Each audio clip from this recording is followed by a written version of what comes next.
Dear friends, Maharashtra is like my second home. I have had hundreds of students from Maharashtra in Trivandrum doing our paid course. And many of them are now professors, assistant professors across Maharashtra.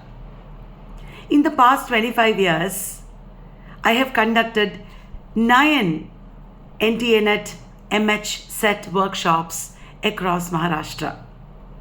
Only in Pune I have conducted 4. This February, on 16th and 17th, the 10th workshop in Maharashtra is coming up.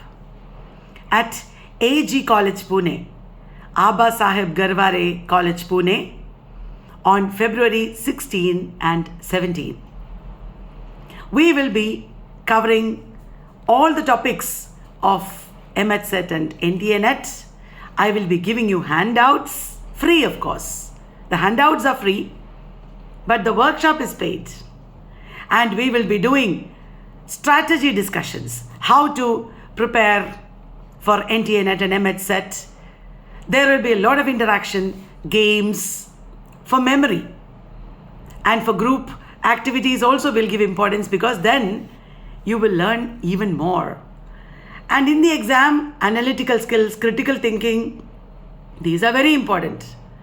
We will cover world literature, research methods, linguistics, English in India, all the important topics with handouts. I hope to see you there. February 16 and 17, AG College, Pune.